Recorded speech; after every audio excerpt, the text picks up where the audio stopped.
오늘도 봄가마 타고 재밌는 이야기 속으로 가보실까요? 가마값은 구독과 좋아요로 살짝 눌러주시면 목적지까지 잘 모셔다 드리겠습니다. 깊은 산속, 운치 가득한 찻집 산들다원은 고즈넉한 풍경 속에 자리 잡고 있었습니다. 김덕수 노인과 박정임 노파는 이곳에서 평생을 함께하며 차를 내리고 약초를 가꾸며 살았습니다. 비록 살림은 넉넉지 않았지만 두 분의 마음만은 산골의 샘물처럼 맑고 깊었습니다. 어느 겨울 초입, 차가운 바람이 산등성이를 훑고 지나가던 날이었습니다. 마당에 덩그러니 놓인 툇마루 위로 눈발이 희끗희끗 흩날렸습니다. 그때였습니다. 덕수 노인이 장작을 패러 나갔다가 눈앞에 펼쳐진 광경에 그만 우뚝 멈춰 섰습니다. 마당 한쪽 차가운 눈밭 위에 새하얀 학 한 마리가 날개를 축 늘어뜨린 채 쓰러져 있었던 것이었습니다. 핏자국이 선명하게 눈 위에 번져 있었습니다. 정임아, 이리 와봐. 큰일 났네. 덕수 노인의 다급한 목소리에 정임 노파가 부엌에서 뛰쳐나왔습니다. 노파의 얼굴은 순간 새하얗게 질렸습니다. 아니, 이게 무슨 일이에요? 학이 다쳤네요. 두 분은 망설일 틈도 없이 학에게 다가갔습니다. 학은 미세하게 몸을 떨고 있었지만 사람을 경계하기보다는 오히려 도움을 바라는 듯한 눈빛으로 두 분을 올려다보았습니다. 노파는 조심스럽게 학의 상처 입은 날개를 살펴보았습니다. 뼈가 부러진 것은 아니었지만 깊게 찢어진 상처에서 피가 계속 스며 나오고 있었습니다. 어쩌면 좋아요, 덕수 씨. 이 추운 날 이렇게 두면 얼어 죽을 거예요. 노파의 목소리에는 안타까움이 가득했습니다. 덕수 노인은 잠시 생각에 잠겼습니다. 학을 돌보는 일은 결코 쉽지 않을 터였습니다. 당장 먹일 것도 마땅치 않은 형편이었으니 말입니다. 하지만 부부는 서로의 눈을 마주 보았습니다. 그 눈빛 속에는 오직 생명을 살려야 한다는 굳은 의지가 담겨 있었습니다. 우리 굶더라도 이 학은 살려야지요. 귀한 생명인데. 덕수 노인이 나직이 말했습니다. 정임 노파는 고개를 끄덕였습니다. 노파는 이내 부엌으로 들어가 깨끗한 천과 약재를 들고 나왔습니다. 학을 조심스럽게 안아 툇마루 아래 따뜻한 아궁이 옆으로 옮겼습니다. 학의 몸에서 전해지는 미약한 온기가 노파의 품에 스며들었습니다. 노파는 상처를 살살 닦아내고는 직접 만든 약초를 정성껏 발랐습니다. 학은 아픈 듯 몸을 움찔거렸지만 노파의 손길을 거부하지는 않았습니다. 그 밤 산들다원에는 따뜻한 온기와 함께 생명을 향한 지극한 마음이 가득 피어올랐습니다. 노부부의 지극한 보살핌 덕분에 학은 놀랍도록 빠르게 기력을 되찾았습니다. 며칠이 지나자 학은 상처 입었던 날개를 천천히 펴고 털을 고르기 시작했습니다. 상처가 아물자 노부부는 학을 놓아주려 했습니다. 덕수 노인이 학을 안고 마당으로 나섰습니다.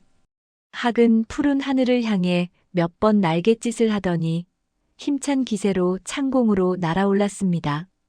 노부부는 학이 자유롭게 하늘을 나는 모습을 보며 흐뭇하게 미소 지었습니다. 이제 제 갈 길을 가는군요. 잘 지내야 할 텐데요. 정임 노파가 아쉬운 듯 말했습니다. 그런데 학은 멀리 날아가지 않았습니다. 찻집 주위를 빙글빙글 선회하더니 이내 다시 마당으로 사뿐히 내려앉는 것이었습니다. 부부의 눈이 휘둥그레졌지요. 학은 찻집을 떠나지 않고 그들 곁을 맴돌기 시작했습니다. 마치 가족이 된 것처럼 자연스럽게 마당을 거닐고 때로는 툇마루에 앉아 노부부가 차를 마시는 모습을 지켜보기도 했습니다. 아니, 이 녀석이 우리 곁에 있으려고 하네요. 덕수 노인이 웃으며 말했습니다. 학은 그들의 말뜻을 알아듣는 듯 고개를 끄덕이는 신용을 했습니다. 어느 날이었어요. 정임 노파가 약재를 손질하고 있을 때 학이 부엌 문턱으로 조용히 다가왔습니다. 학의 부리에는 보랏빛 꽃잎을 가진 작은 약초 한 뿌리가 물려 있었습니다. 노파는 깜짝 놀라 약초를 받아들었습니다. 어머나, 이게 뭐니?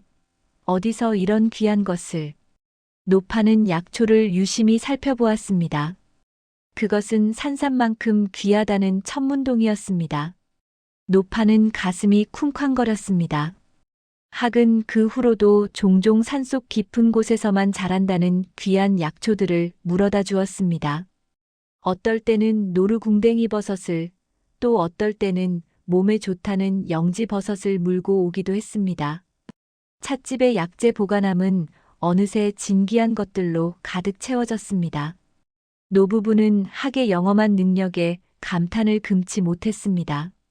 학은 그저 평범한 새가 아니었습니다. 이 기묘한 만남이 앞으로 그들에게 어떤 복된 변화를 가져올지 두 분은 기대감에 부풀어 학을 더욱 아끼고 보살폈습니다. 학은 그들의 삶에 스며들어 이제는 없어서는 안 될 소중한 가족이 되어 있었어요. 그해 여름 유난히 비가 많이 내렸습니다. 며칠 밤낮으로 비바람이 거세게 몰아쳤습니다. 산들다원의 지붕을 때리는 빗소리가 천둥 소리와 섞여 요란하게 울려 퍼지는 날이었어요. 창밖은 먹물을 풀어놓은 듯 캄캄했고 바람에 흔들리는 나뭇가지들이 괴이한 그림자를 만들어냈습니다. 정임 노파는 잠 못 이루고 거실을 서성이고 있었습니다. 덕수 노인도 옆에서 약초 다리는 불을 지피며 밖을 주시하고 있었죠. 그때였습니다. 늘 찻집 한 구석에서 잠들어 있던 학이 갑자기 안절부절 못하며 날개를 퍼덕이기 시작하는 겁니다. 학은 꽥꽥 소리를 내며 닫힌 문을 향해 머리를 들이밀었습니다. 그 모습이 마치 무언가를 알리려는 듯 다급해 보였어요. 저 녀석이 왜 저러지? 밖에 무슨 일이라도 있나? 덕수 노인이 의아한 듯 중얼거렸습니다. 학은 노부부의 눈치를 살피는가 싶더니 이내 찻집 문을 박차고 거센 비바람 속으로 급히 날아들어갔습니다. 노부부는 영문을 알 수 없어 서로의 얼굴만 바라보았습니다. 하지만 학의 다급한 몸짓이 예사롭지 않다는 것을 직감했습니다. 영감, 아무래도 학이 우리에게 무언가를 보여주려는 것 같아요. 따라가 봐야겠어요.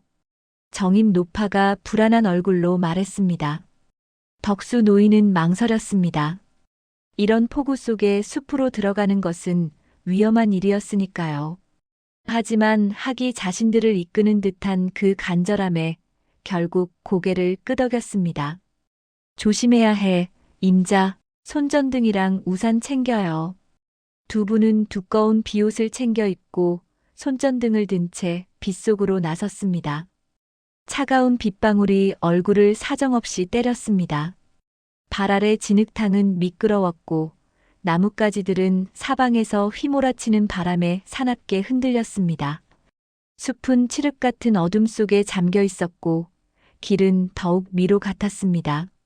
학은 멀리 날아가지 않고 노부부가 따라올 수 있도록 낮은 나뭇가지 사이를 오가며 길을 안내했습니다. 그들은 학을 따라 깊은 숲속으로 한참을 헤치고 들어갔어요. 발걸음이 무거웠고 숨쉬기조차 힘에 겨웠지요. 얼마나 걸었을까요? 학이 한참을 날아가더니 어느 커다란 바위 아래 움푹 팬 곳에 사뿐히 내려앉았습니다. 노부부가 손전등을 비추자 그곳에는 비단 옷을 입은 어린 소녀가 웅크리고 앉아 몸을 떨고 있었습니다. 소녀의 옷은 흙투성이가 되어 있었고 얼굴은 빗물과 눈물로 범벅이 되어 있었어요. 소녀는 노부부를 발견하자 더욱 움츠러들었습니다.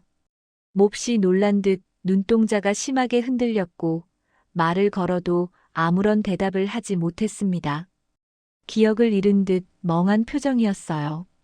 정임 노파는 그 모습을 보니 너무 불쌍해서 가슴이 찢어지는 듯 했습니다. 소녀의 손은 얼음장처럼 차가웠고 온몸은 비에 젖어 파르르 떨리고 있었으니, 얘야, 괜찮니? 이제 괜찮아. 우리가 널 봤으니 이제 괜찮아. 노파는 소녀를 조심스럽게 안아 올렸습니다. 소녀의 몸에서 느껴지는 차가운 기운이 노파의 품에 스며들었습니다. 덕수 노인은 자신의 비옷으로 소녀를 감싸고 호롱불을 높이 올렸습니다. 두 분은 지체 없이 소녀를 찻집으로 데려와 따뜻한 품으로 보듬어 주었습니다. 그 밤 산들다원에는 빗소리 속에서도 한 생명을 구한 따뜻한 온기가 가득했습니다. 노부부는 소녀를 찻집으로 데려와 따뜻한 물로 씻기고 마른 옷을 입혔습니다. 소녀는 불안한 눈빛으로 주변을 살폈지만 노부부의 따뜻한 손길에 조금씩 긴장을 풀기 시작했지요. 하지만 아무리 물어봐도 자신의 이름조차 기억하지 못하는 걸 보니 머릿속이 새하얗게 비어버린 듯 했죠. 노부부는 소녀의 안쓰러운 모습에 마음이 아팠습니다. 이 아이에게 이름을 지어줘야겠어요. 비에 젖은 모습이 마치 윤슬 같지 않나요? 정임 노파가 소녀의 젖은 머리카락을 쓸어주며 말했습니다. 덕수 노인은 고개를 끄덕였습니다. 그래, 윤슬아. 윤슬아라고 부르자. 그렇게 소녀는 윤슬아라는 아름다운 이름을 얻게 되었습니다. 노부부는 슬아를 친자식처럼 보살피기로 다짐했어요. 따뜻한 차와 정성껏 차린 밥상을 내어주고 밤마다 예시야기를 들려주며 잠자리에 들게 했습니다. 슬아는 노부부의 지극한 사랑 속에서 점차 마음의 안정을 찾아갔지요. 처음에는 그림자처럼 노부부의 뒤를 졸졸 따라다니던 아이는 이제는 해맑은 웃음을 터뜨리며 찻집 마당을 뛰어다니는 활기찬 소녀로 변해갔습니다. 시간이 흘러 슬아는 어느덧 어여쁜 아가씨로 성장했습니다. 그리고 놀랍도록 뛰어난 재능을 보이기 시작했습니다. 찻집에서 노부부가 차를 끓이거나 약재를 손질하는 모습을 어깨너머로 배우던 슬아는 어느 날부터인가 차와 약재에 대한 남다른 감각을 드러냈습니다. 할머니, 이 찻잎은 조금 더 덮어야 할 것 같아요. 그래야 쓴맛이 덜하고 향이 더 깊어질 거예요. 어느 날 슬아가 정임 노파에게 찻잎을 내밀며 말했습니다. 노파는 슬아의 말대로 찻잎을 다시 덮어보았는데 놀랍게도 슬아의 말대로 차 맛은 훨씬 부드러워지고 향은 더욱 그윽해지는 겁니다. 또 다른 날에는 덕수 노인이 산에서 채취해온 약초를 보고 슬아가 말했습니다. 할아버지, 이 약초는 볕에 말리는 것보다 그늘에서 말려야 약효가 더 좋아질 거예요. 그리고 이 뿌리 부분은 조금 더 잘라내야 할 것 같아요. 슬아의 섬세한 감각은 찻집의 차 맛을 더욱 깊고 향기롭게 만들어 주었고 약재의 효능을 극대화시켰습니다. 노부부는 슬아의 천부적인 재능에 그저 감탄할 뿐이었어요. 슬아는 잃어버린 기억 대신 자연이 준 특별한 선물을 받은 듯 했습니다. 산들다원은 슬아의 존재로 인해 더욱 생기가 넘치고 아름답게 빛나기 시작했습니다. 슬아의 탁월한 차와 약재 감별 능력 덕분에 산들다원은 빠르게 명성을 떨치기 시작했습니다. 처음에는 마을 사람들 사이에서 입소문이 돌았고 이내 고을 전체에 슬아의 이야기가 퍼져나갔습니다. 산들다원의 차는 병든 몸도 낫게 한다. 그 처녀가 고른 약재는 효험이 기가 막히다는 소문이 꼬리에 꼬리를 물고 이어졌습니다. 방방곡곡에서 사람들은 슬아가 찾아낸 희귀한 약재와 그녀가 우려낸 특별한 차 맛을 보기 위해 먼 길을 마다치 않고 산들다원을 찾아들었습니다. 찻집은 늘 손님들로 문전성시를 이루었지요. 아침 일찍부터 찻집 앞은 기다리는 사람들로 북적였고 저녁 늦게까지 차를 마시며 담소를 나누는 손님들의 웃음소리가 끊이지 않았습니다. 어르신 덕분에 제 오랜 지병이 많이 나았습니다. 정말 감사합니다. 아가씨가 내어준 차 한 잔에 마음이 평화로워지네요. 이런 맛은 난생 처음입니다. 손님들의 칭찬이 자자했습니다. 덕수 노인과 정임 노파의 얼굴에는 오랜만에 활짝 핀 웃음꽃이 만발했습니다. 찻집의 살림은 눈에 띄게 넉넉해졌고 부부는 슬아 덕분에 찾아온 번성의 하루하루가 꿈만 같았습니다. 그들은 슬아가 자신들에게 찾아온 가장 큰 복덩이라고 생각했습니다. 우리 슬아가 정말 복덩이네요. 이 녀석 덕분에 이렇게 호강하는군요. 정임 노파가 슬아의 손을 잡으며 따뜻하게 말했습니다. 슬아는 수줍게 웃으며 노부부의 품에 안겼습니다. 찻집은 이제 단순한 차를 파는 곳이 아니라 사람들의 병을 치유하고 마음을 위로하는 특별한 장소가 되었습니다. 하지만 이러한 번성은 곧 탐욕스러운 이들의 시선을 끌게 됩니다.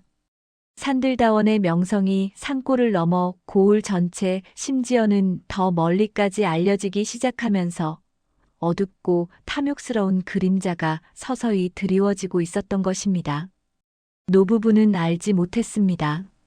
자신들의 작은 행복이 누군가의 거대한 욕망을 자극하고 있다는 것을요. 평화로웠던 산들다원에 먹구름이 몰려오고 있었어요. 산들다원의 명성이 마을을 넘어 고을 전체에 알려지자 그 소식은 재물의 눈먼 악덕 기업가 이기철의 귀에도 들어갔습니다. 이기철은 고을에서 가장 큰 상단을 운영하며 온갖 부정한 방법으로 돈을 벌어들이는 자였습니다. 그는 슬아의 천재적인 재능과 찻집의 막대한 이권에 탐을 내고 있었죠. 그의 눈동자는 돈을 향한 탐욕으로 번들거렸습니다. 어린 계집애 하나가 찻집을 일으켰다고? 그 재능을 내 것으로 만들어야겠군.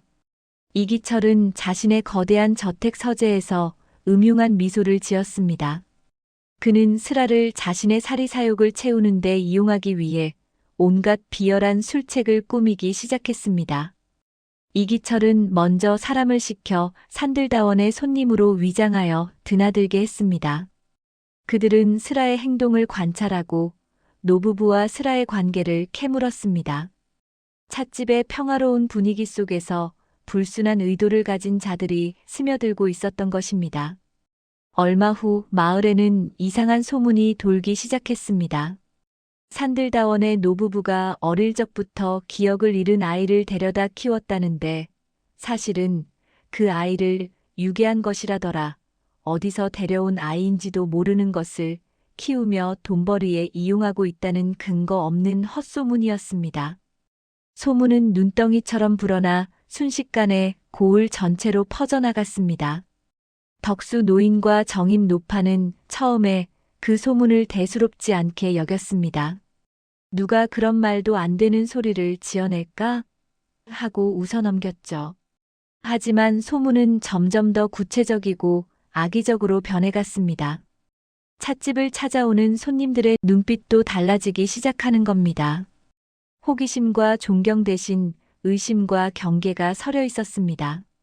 어르신들, 혹시 그 소문이 사실입니까? 하요? 정말 그 아이를. 다들 수군거리는데 진실이 무엇인지 궁금합니다.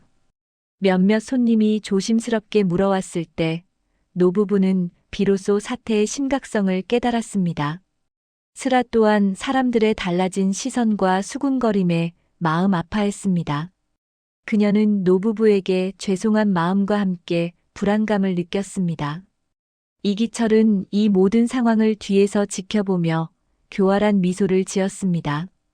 그의 계획은 착착 진행되고 있었던 것입니다. 그는 노부부가 슬아를 유괴하였다는 헛소문을 퍼뜨려 여론을 조작했고, 이제는 그 소문을 빌미로 노부부를 위협할 준비를 마쳤습니다. 찻집의 평화로운 모습은 이제 곧 산산조각 날 위기에 처해지고, 이기철의 사악한 음모는 그물처럼 찻집을 옥죄어오고 있었죠. 결국 이기철은 노부부를 어린아이를 유괴한 죄로 고을 관아에 고발하였습니다. 억울한 누명을 쓴 노부부는 관아로 끌려갔고 재판이 열리게 되었습니다.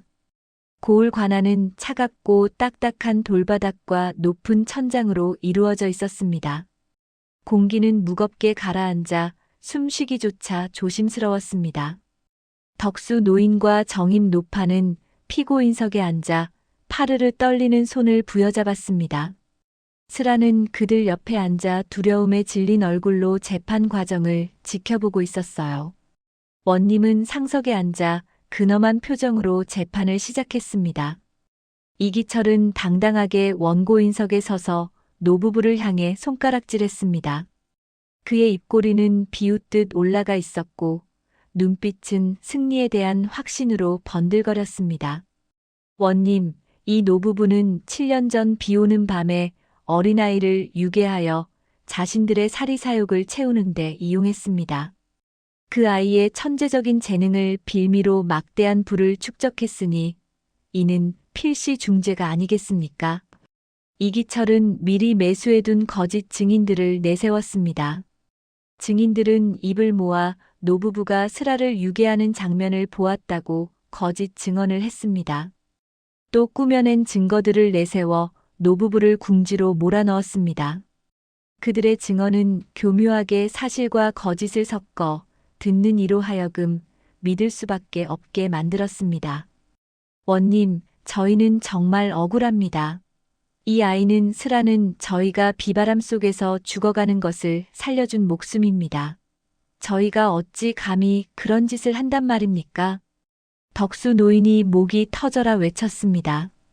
정임 노파는 흐르는 눈물을 주체하지 못했습니다. 코끝이 찡해지며 흐느낌이 새어나왔어요. 이가 갈렸습니다. 억울함에 온몸이 부들부들 떨렸습니다. 하지만 고을 원님은 이기철의 교묘한 궤변과 거짓 증거에 현혹되었습니다. 원님의 미간은 점점 더 깊은 주름이 잡혔습니다. 증인들의 증언과 제출된 증거들을 보면 피고인들의 주장은 설득력이 부족하다. 아이가 기억을 잃었다는 것 또한. 원님의 말이 이어질수록 노부부의 얼굴은 절망으로 물들었습니다.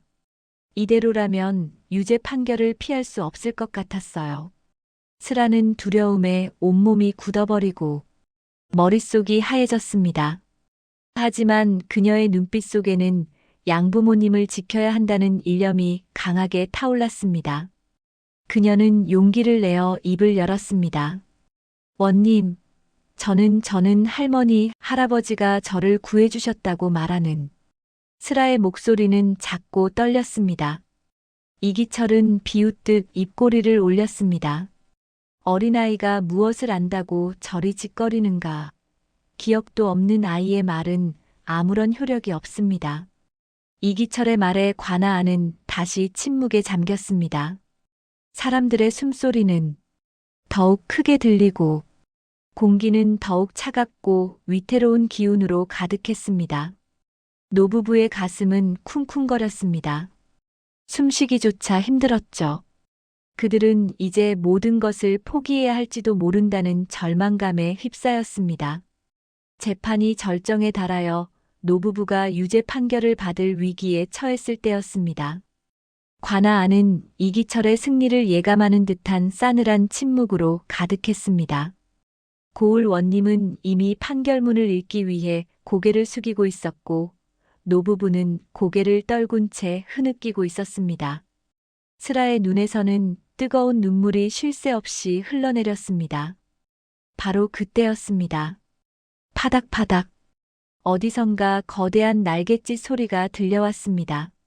관아의 높은 창문이 갑자기 쩌렁하고 깨지는 소리가 들렸고 유리 파편이 바닥으로 흩뿌려졌습니다. 모든 사람의 시선이 일제히 소리가 난 곳으로 향했습니다. 새하얀 학 한 마리가 거대한 날개를 펼친 채 관아 안으로 호련히 날아들어왔습니다. 학의 눈빛은 비장했고 그 모습은 마치 전설 속 신령한 존재 같았어요.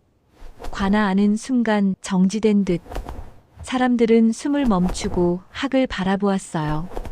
학은 망설임 없이 스라의 품으로 날아들었습니다. 스라는 놀라움에 눈물을 닦는 것을 잊은 채 학을 바라보았습니다. 학은 스라의 어깨에 사뿐히 내려앉더니 그녀의 옷자락 속에 무언가를 조심스럽게 떨어뜨렸습니다. 그리고는 스라의 뺨에 부리를 비비며 애틋한 소리를 냈습니다. 스라는 학이 떨어뜨린 것을 조심스럽게 집어들었습니다.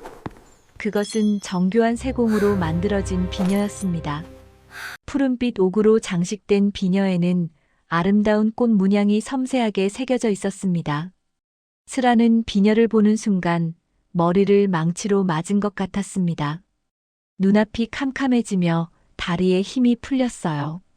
잃어버렸던 기억의 조각들이 섬광처럼 스쳐 지나가는 것을 느꼈습니다. 하아!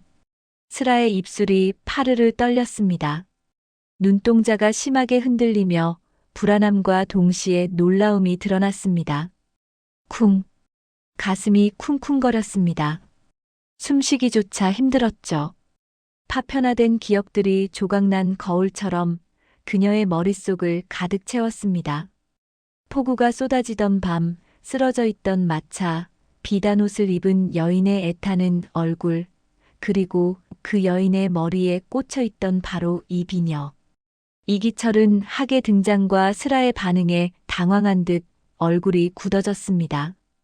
원님 또한 학과 비녀를 보며 심상치 않은 기색을 감추지 못했습니다. 관아 안은 이제 긴장감과 혼란으로 가득 찼습니다. 그 몇 초가 몇 시간처럼 길게 느껴졌습니다. 모든 이의 시선이 비녀를 든 스라에게 집중되었습니다. 스라는 손에 들린 비녀를 꽉 쥐었습니다. 머릿속을 스쳐 지나가는 파편화된 기억들이 마치 퍼즐 조각처럼 맞춰지기 시작했습니다. 그녀의 눈빛은 더 이상 혼란스럽지 않았습니다. 확신에 찬 빛으로 바뀌어 있었어요. 스라는 비녀에 새겨진 문양을 모두에게 보여주었습니다. 원님, 이 문양은 제가 기억합니다. 운양제 가문의 문양입니다. 스라의 목소리는 떨렸지만 또렷했습니다. 관아 안은 술렁이기 시작했습니다. 운양제 가문이라면 당대 최고의 명문가이자 7년 전 불의의 사고로 어린 상속녀를 잃었던 바로 그 가문이었기 때문이었습니다. 이기철의 얼굴은 순간 새하얗게 질렸습니다. 그의 입술이 파르르 떨렸고 눈동자는 불안하게 흔들렸습니다. 원님은 비녀를 받아들고 문양을 확인했습니다. 그리고는 놀라움에 자리에서 벌떡 일어나 이것은 실로 운양제 가문의 비녀가 맞다. 그렇다면 너는 운양제에 사라진 아가씨란 말이냐? 스라는 고개를 끄덕였습니다. 네, 원님. 저는 윤스라가 아닙니다. 제 이름은 운양제의 유나입니다. 스라는 비로소 잃어버린 자신의 진짜 이름을 되찾는 순간이었지요. 그녀의 이야기는 7년 전 폭우 속에서 마차가 전복되고 가족들이 모두 변을 당했을 때 자신만 기적적으로 살아남아 기억을 잃었다는 것이었어요. 그리고 그 밤 학이 자신을 발견하고 노부부에게 이끌어 주었다는 진실을 털어놓았습니다. 이기철의 모든 악행은 명백히 드러났습니다.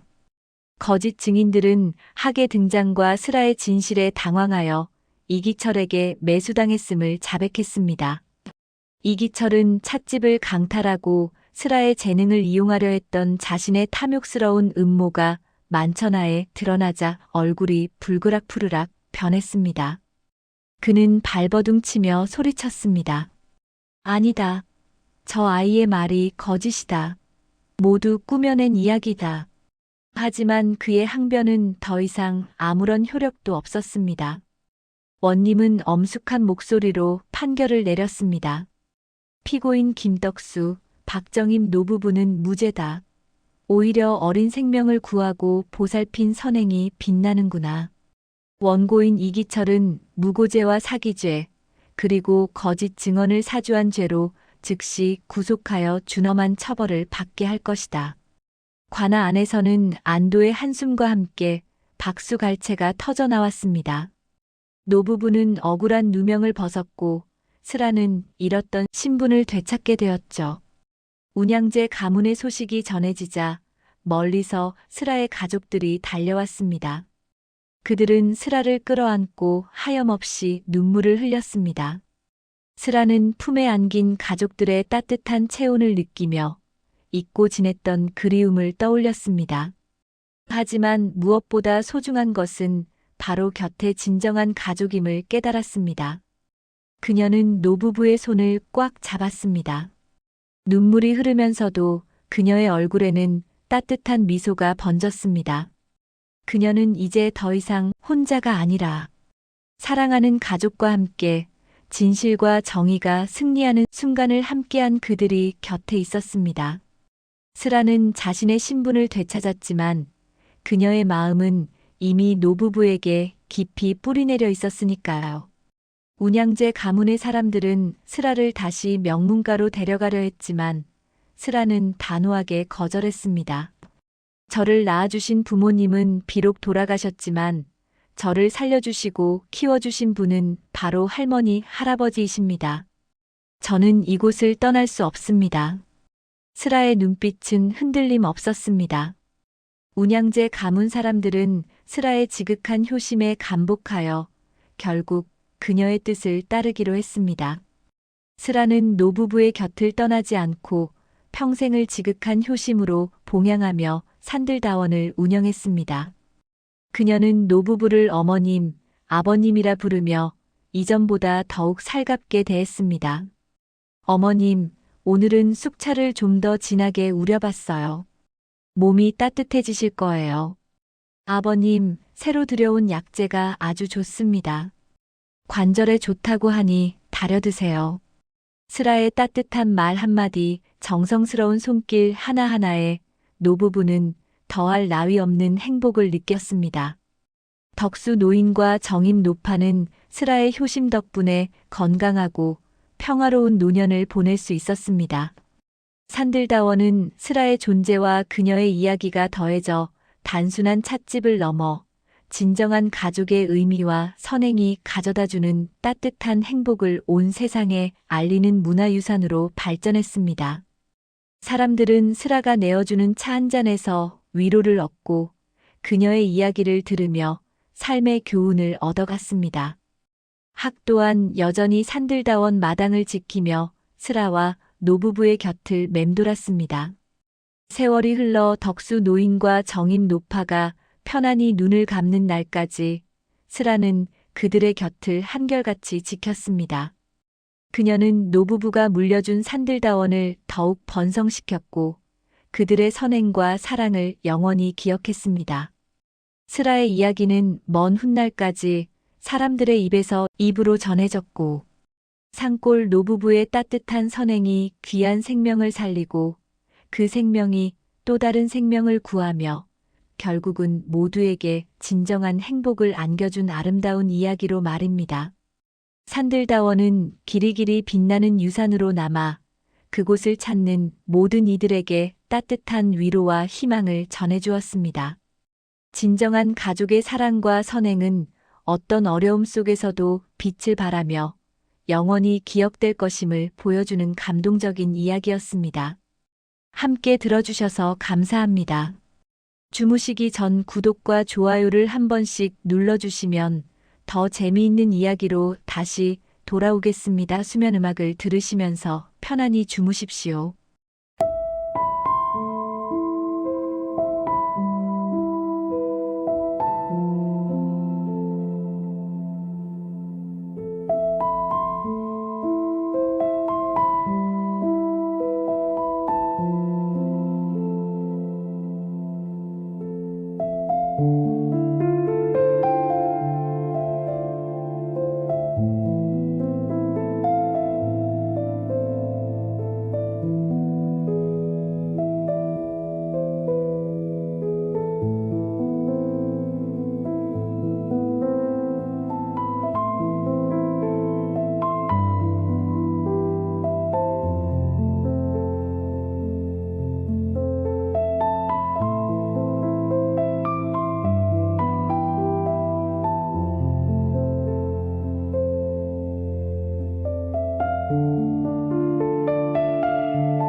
음.